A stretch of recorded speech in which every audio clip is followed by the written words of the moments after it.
Thanks for staying with me so far. We're going to talk about a packing list, how to pack. It's pretty self-explanatory, but some things I feel I should address, like hammock or tent. If you have a tent, it's good to bring it. If it's not waterproof, it's not really going to help you very much. The main point of having the tent is to get yourself away from that water. If you're wet, it's not fun, and if your stuff is wet, you're going to have a hard time.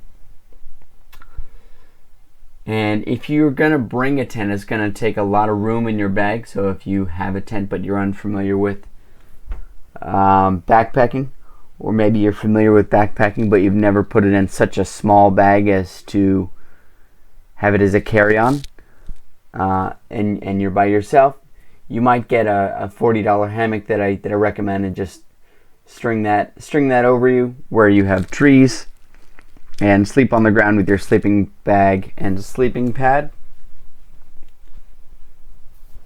and sleep in the hammock really when you have a great setup for it.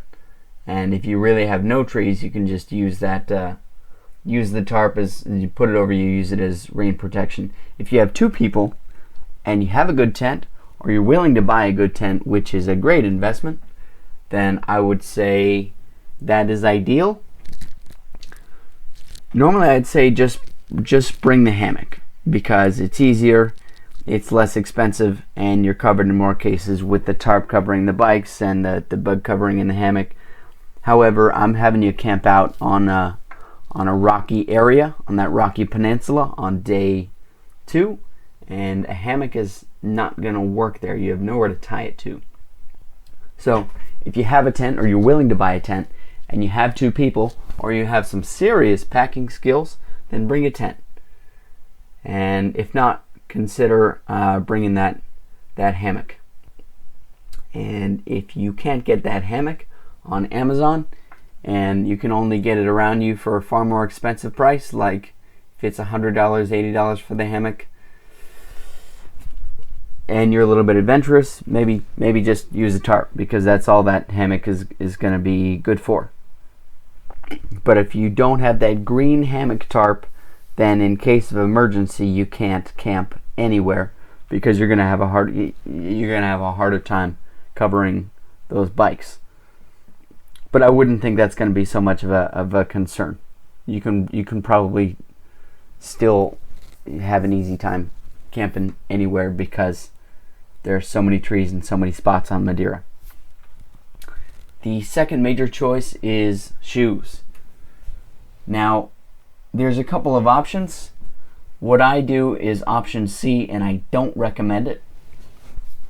I use lower cut hiking walking shoes that are breathable and not waterproof, and hiking sandals that I can go in the water with. I use those walking shoes because I often do long walking pilgrimages, and you need short walking shoes for those, and also I can wear them in the airport. So I take 2 pair of shoes on long journeys.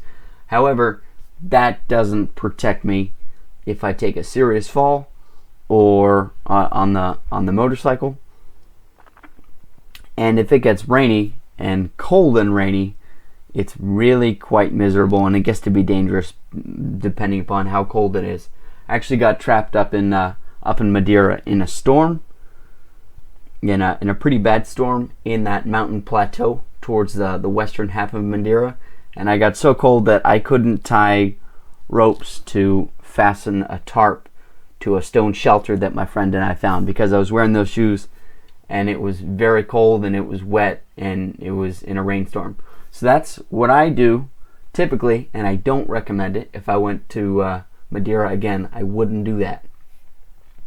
So what I would recommend is some tall, tough, waterproof hiking shoes.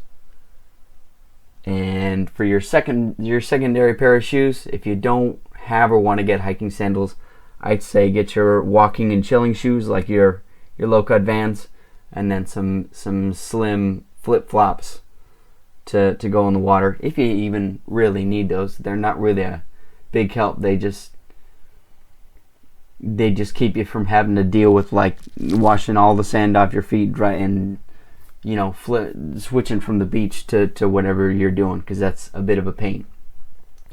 Option B, which is what I'd recommend most, is waterproof, tall, tough hiking shoes that double as riding boots, and hiking sandals that can go in water. You can get some Teva XLTs. That's X is in Xenon, L is in Lima, T is in Tango. XLT2s. I think they're also called Hurricanes. Those are pretty spectacular. I like those a lot. You can hike in those. You can go in the water. You can crawl on rocks in and out of the water. Those are very, very versatile, and they pack down very, very small. So I think that is the best option.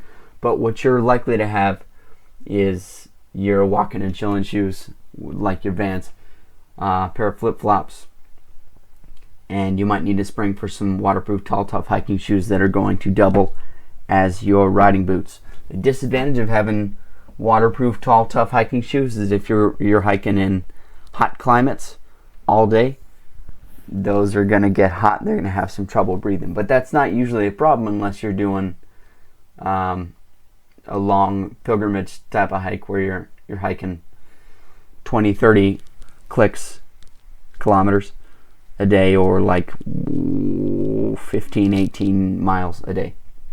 So again, I'd recommend a single pair of waterproof, tough, tall hiking shoes, boots, your walking and chilling shoes, and slim flip-flops.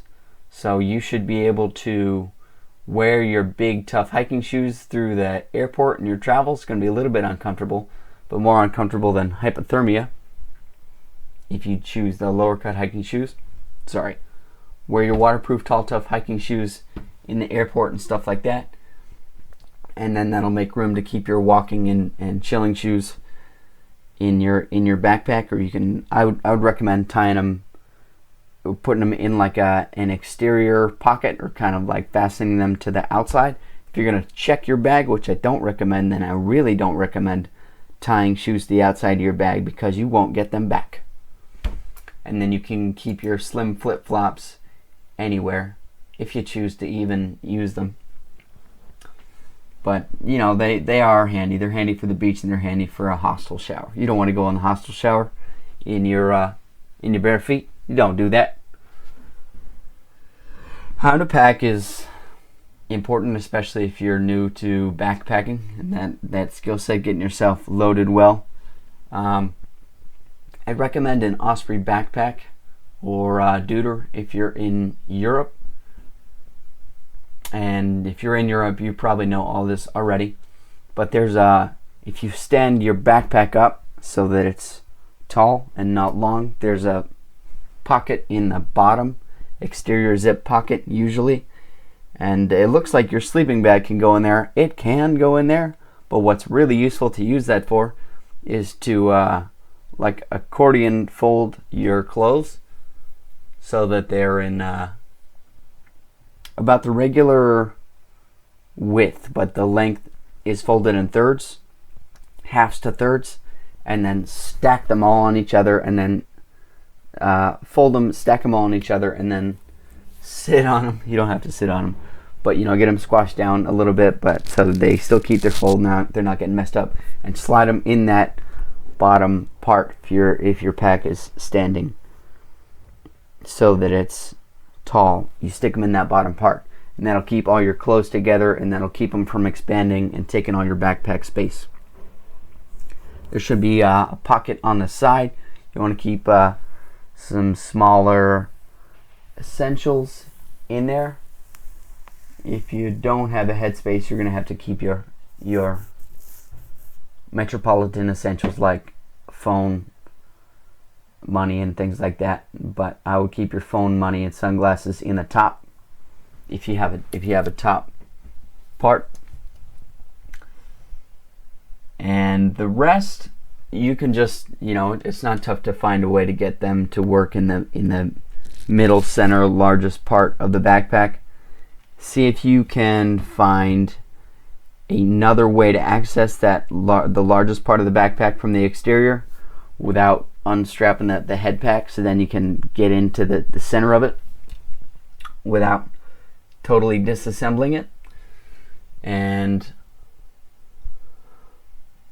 while we're talking about this, while we're talking about packing, right above where you would put your clothes in the biggest center part of the backpack, in the bottom part of that, once again, if it's standing up, in the bottom part of that, right above the section where you have your clothes, it should be divided off. I would fold your rain jacket and your synthetic or duck down jacket and put them both in like a large square fold on top of each other and put them on the bottom there, and you should be able to, they'll be out of your way, and you should be able to just pull them out. If you have a center way to access your backpack from like a zipper, you can just pull them out from the side, and they'll be out of the way of all your other stuff. And it's you might have to try a couple of combinations of it, but you can find a way to stack all your other stuff in the middle of your pack so that it works well. The weight is kind of evened out, and so that it packs up well. You want to try to use every available bit of space.